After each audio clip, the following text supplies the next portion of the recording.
maiden stage, right? So at the maiden stage, when you are choosing a partner, a woman should choose the right person she can do life with. Somebody that, has her back, has her front, has her sides. Somebody that understands her, believes in her, holds her in high esteem, has regard for her, and who she reciprocates all these to as well. Someone that she can, trust, someone who is loyal, who is faithful, who is committed, because it is a joint journey. She can't do it alone. So the person that a woman chooses as her partner and the father of her children is more than 95% of the quality of the journey that she's embarking on. So compatibility with your spouse partner, very important, and dependent on the choice you make. Then you also have to be compatible health wise, because a lot of challenges that women have during pregnancy and during delivery and after also comes from the compatibility health wise. So while courting, and all that, after deciding to be exclusive, it's important to do things like your genotype, blood group, your resource factor. It's also very important to do mental assessment, rule out genetic disorders, and just generally ensure that even under pressure, this person is emotionally stable. So you're checking everything emotionally, psychologically, and compatible financially, because finances are a very important component of the journey of motherhood, especially when a woman has decided she wants to be a parent as well. You know, everything that has to do with childcare is very expensive, from antenatal to medication to hospital delivery, all these things very important. And this is what in reproductive health we call birth preparedness. So everything about who you want to have children with, where you want to have children, how you want to have the children. When I talk about how now, I mean the mode of delivery. Do you want a vaginal delivery? Do you want a cesarean section? Some of these things have caused issues in families.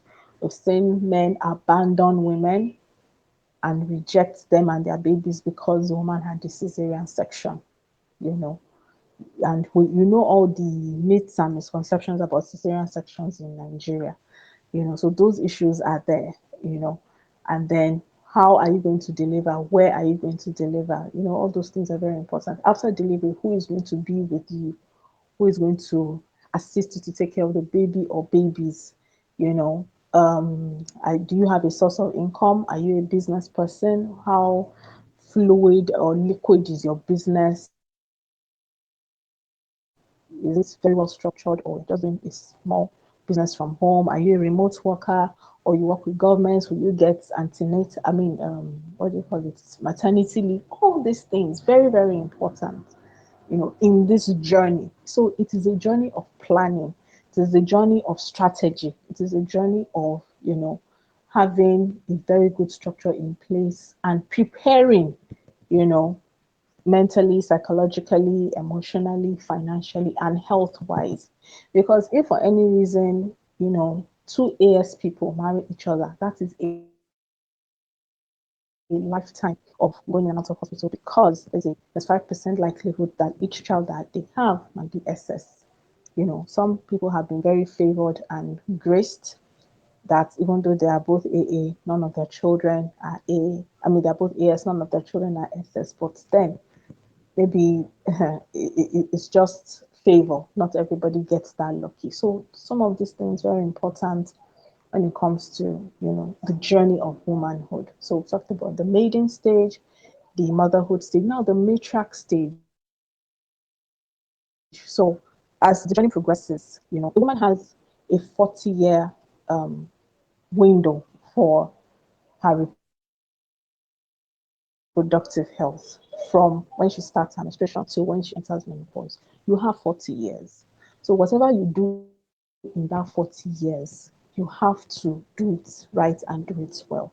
And once that period is over, everything about the woman changes. She starts aging, and it is everybody's prayer that we age gracefully. Okay, but the foundation laid during that maiden stage, the prenatal, situation, determines the natal situation, and even the matriarchal stage, when a woman is now not reproductive, I mean, when her reproductive health is dwindling. But because her reproductive health is dwindling, doesn't mean that she's not valuable. So that's why it's important that we give regard and respect to older women, because they have wisdom.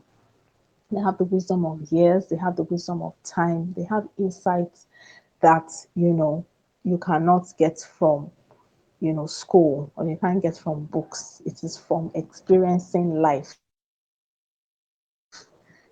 So a lot of times, many women, as they approach menopause, their late 40s, 50s, 60s, even into old age, they share the beautiful things that they've experienced in their lives, the things that they could have done differently.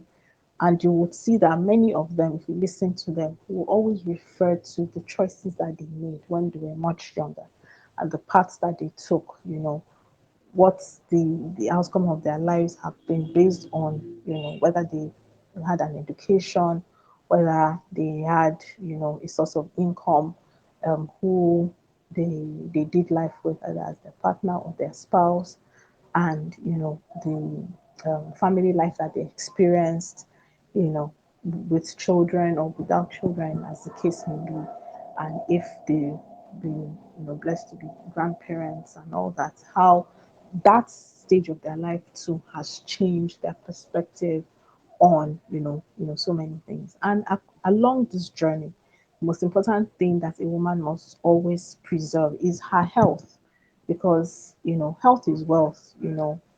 Where if a woman doesn't have sound health, she won't be able to function as a wife, or as a mother, or as a you know provider, or as an employee, or even an employer. So across the lifespan, it's very important that a woman pays attention to her health, emotional health, her psychological health, her mental health, and her financial health. So these are the things I said I was going to share with us. And it's very important that we also share this with young women, so that it will help them in their life journey. So in summary, I've gone over three major stages of the journey of womanhood, from the maiden stage to the motherhood stage to the matriarchal stage.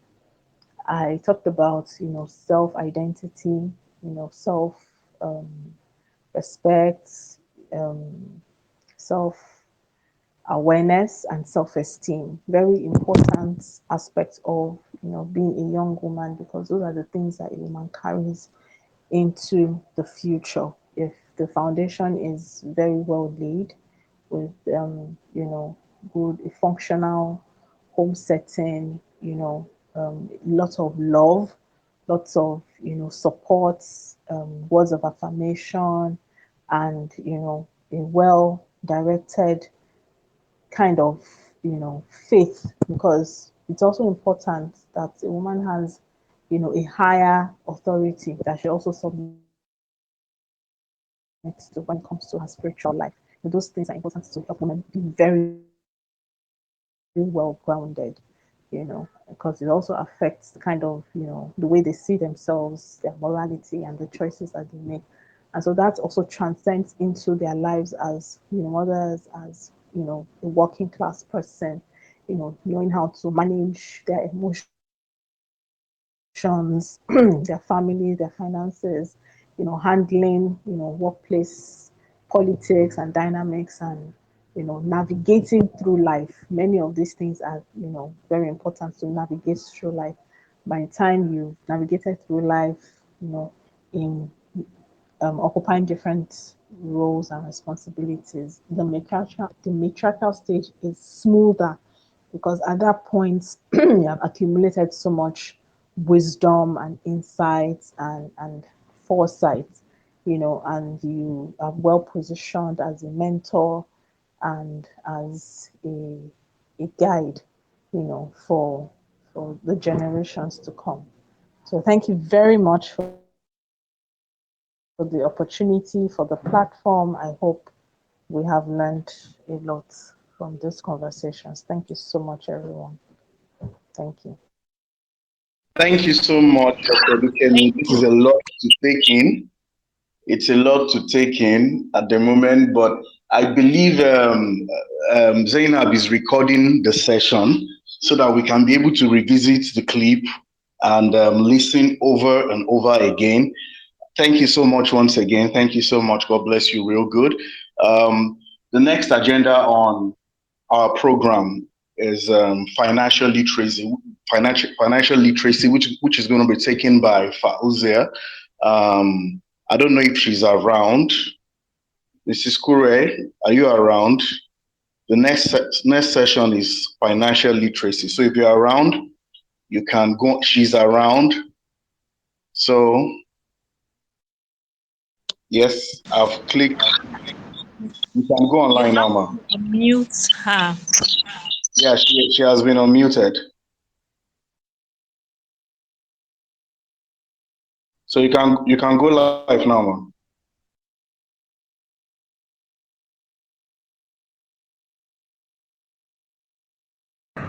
All right. Can you hear me now? Loud and Yes, clear.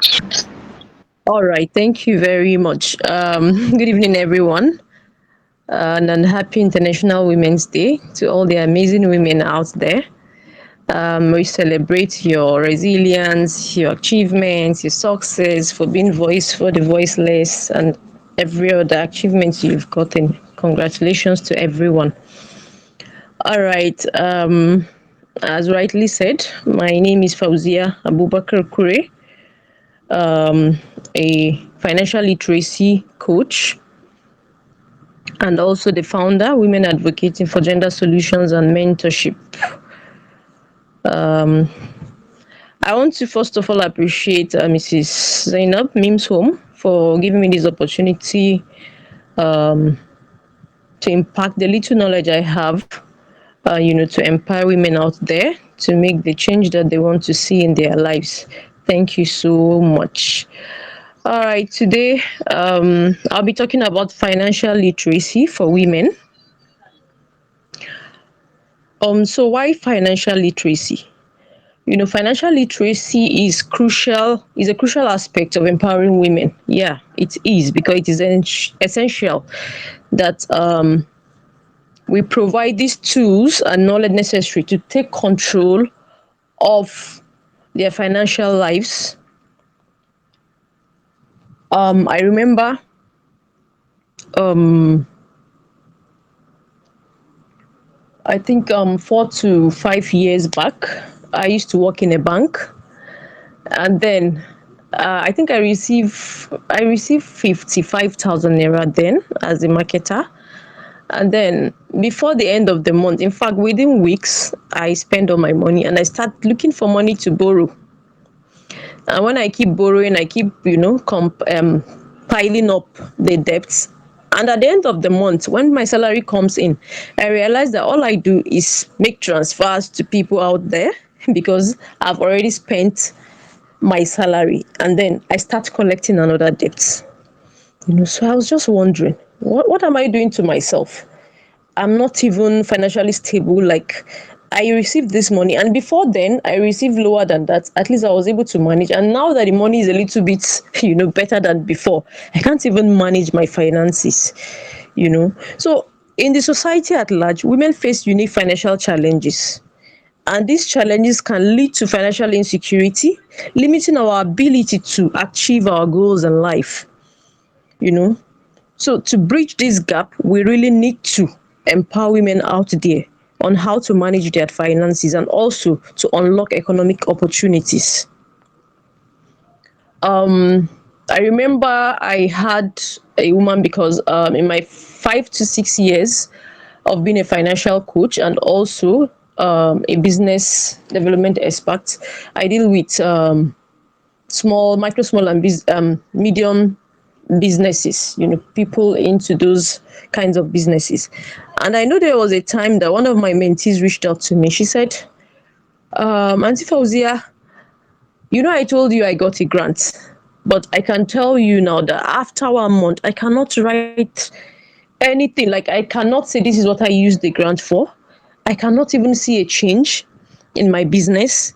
And I don't know what happened. Maybe it's my village people. I don't know. So I told her, okay, if you have a time, let's schedule just few, maybe 20 to 30 minutes. Let's see how we can break down these your expenses, because she knows she has spent, but she doesn't know how it went. So we had to sit down, bringing up these expenses. Some she could remember, some and she couldn't remember some. But we're able to bring out so many of these things. So it happens that she has not been making a budget. She doesn't know her priorities. As the money comes in, she just spends it, you know and she cannot even account for some of these spendings. We realized that at the end of the day, even after the grant was meant to, invest in her business to, expand. But at the end of the day, she ended up borrowing her husband, buying things for her kids, herself, and there are just so many things. And then it occurred to her that there are very key things that she needs to do. So we have key components of financial literacy. One is budgeting and savings. If you don't list out the things you want, you don't make budgets, how do you know which one to prioritize? How do you know what to spend on, how much to save, and all these things? So as women, we need to understand how to create a budget, prioritize our expenses, and build an emergency funds, because in the society, we all know that women are at the receiving end. Whatever happens, it all boils back to us. We do a lot. We are into this, we take care of the family, whenever there is shortage in funds or anything, we just fill it up. So there's just a lot that women do. And if we do not have a way to manage our finances and also be financially stable, it brings a lot of things: depression, health issues, marriage problems. There's just a lot. So we need to understand how to create our budget, prioritize expenses, and build an emergency fund. There is this 50-30 rules, though it is not cast on stone. You can easily change it depending on your priorities and what you want. And that's what I tell business people. You need to pay yourself, no matter how little that profit is. You need to pay yourself so that you don't dig into your capital, you don't dig into the profit that you're supposed to reinvest into your business. So all these things are very key. And another component is investing and wealth creation. When you have a source of income, you need to diversify your sources of income. When you get little from here, you need to start thinking of how to multiply your income, not just eating from one and there's nothing coming in. And that is where we always have issues. When we have problems, when women have problems, because I'm in the social impact sector, and I know the cases that that comes to our table every day: violence, issues, and these are small issues that have to do with finances, just incomes that we could actually work on. It is not enough. The economy is something else. We need to be financially stable somehow. We need to diversify our sources of income. We cannot just have money and then keep spending and nothing is coming in. There are different options out there. And I know most of the women that we work with here in the grassroots area, even in the urban areas, you find out that they don't even know about different types of investment that they need to even, invest in. They don't even have this information. So we really need to do a lot about creating awareness. We're trying our best, but we can't do it alone. Honestly, we can't do it alone, because there's need for this financial inclusion. So we need to learn about investment options like stocks, bonds, mutual funds, how to create a long-term wealth, not just 1 year, 2 years. No, these are things that we need to work on. Then another component is risk management. We need to understand the importance of insurance, including life, health, disability insurance. Our women do not even know about these things, and it all boils back to knowing our rights, knowing these key informations that have to do with our daily lives. We need to do better, honestly. We really need to do better. And it's not one person's job. That is why the theme for this year really resonates, and it's really talking a lot, because we need to accelerate action in so many things. We need to stand up and be accountable for our actions and inactions. It is very key. So we need to know how to manage this risk. We need to know which we are going into and which we are not going into. We need to also talk about another thing. That's our retirement planning for those that are working in corporate organizations. Even those that are not working in corporate organizations, there are some businesses, like for people, my clients, I always tell them, even though your workers are not corporate, they don't work in a corporate organization, they are working as workers in your business, you need to have a plan for their retirement. Go to the pension scheme. There's an opportunity out there for them. Register them, make sure they register, and then you help them to save. These are things that we need to do for women. We cannot just pay them salaries at the end of the month and there is no, you know, a future savings for them. There is nothing to fall back on in case something happens. So these are just key things. Because of time, these are just key things that we really need to look into. We need to, raise awareness on all these issues, because as I said earlier, if you don't know what you need for the month, like for me, I know when I had that issue, what I did was I had to look at my expenses for the month. I wrote down the recurring expenses that I usually have. Then I was able to know the total expenses for the month. Then, I added just something little on, so that anything that happens, I know, okay, I wouldn't go beyond that. And then I had like a 10% savings, that whatever money that comes to my pocket, I would be able to save 10% of it, no matter what happens. Because I know I might have, something in future coming in. And then these emergency funds, it is meant to, cover for anything that comes up, unforeseen circumstances, children being sick. Sometimes you cannot even reach out to your spouses or your parents. They might not even have, because maybe they are not in town. So all these things are key things that we need to put into consideration if we really want to have financial stability, and because that is key. Women are at the receiving end, as I said earlier. So these are the key things that we need to do. Now, how do we empower women through financial literacy? This is what we are doing right now. Education and awareness. We're providing women with access to financial education and resources. We have opportunities within us, because I know if you can come online and listen, use your phones and listen, it means you can also go online, Google these things, get the knowledge, and also create more awareness on these issues. Mentorship and support, and offering mentorship and support also really goes a long way. Network that help women to achieve financial goals. So it is, as I said, it is not one man's business. It is something that everyone has to start doing. It's very, very important. Inclusive financial system also.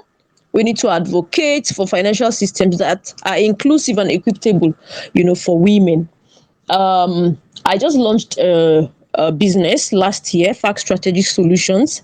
It offers financial and business development services to women-led businesses, especially in the rural areas. And we are now working on giving non-interest loans to these women to see how they can expand their businesses, then create a savings scheme for them. These are the kind of things that we should be thinking about. So this is just like an inclusive financial system, because you are including everyone. Because I know here in the north, we have different religions, and I know some of the religions will tell you they don't accept interest, and you cannot blame them for that. That is their belief, and that is what they align with. So we need to start bringing in things that aligns with how to make our lives better and everything. So I thought of this, and why not bring something that aligns with the northern part of the country? You don't have to do this, you don't have to do that. There are so many opportunities here. Now, there's a call to action here. As I said earlier, we can't do it alone. This is just a brief because of time. So we can't do it alone. we are calling on all the women out there to accelerate action in sharing financial knowledge and resources with other women in our lives, to support organizations that provide financial education and empowerment programs for women, advocate for policies and practices that promote financial inclusion and equality. I just remembered something. There's a woman that sells goods close to my house. And whenever I go there, maybe I pass by, she just calls me, please, can you help me calculate this? I bought this, and she has grown up children. So I kept wondering, if you have grown up children and they are going to school, they know all these things, why don't they teach you? So I had to talk to one of the child, and he said that if you're teaching mama, she takes time to learn. I said, those are the things you need to teach her. Those are the key things, these small things. You already know this. How about her? Now she's finding it difficult, to manage her finances, to keep records and all these things. And we feel that it is a normal thing because she's growing old. She doesn't need those things. She's just doing the business for doing sake. That was what he said, and I was like, no, no, no, no. That is the problem we have. If it were to be a man or something, he would have even gone, extra mile. But this one wants to learn, but she doesn't have people, to put her through or to guide her. So please, let's always be ready and available. Whenever you see someone having difficulties, putting things together, we should try as much as possible to guide them. It is very key. And I'm going to leave everyone with something. Financial literacy is a powerful tool for empowering women and unlocking economic opportunities. So let's celebrate International Women's Day by committing to educate, to support, and to empower women to take control of their financial lives. And with this, I would like to say thank you so much for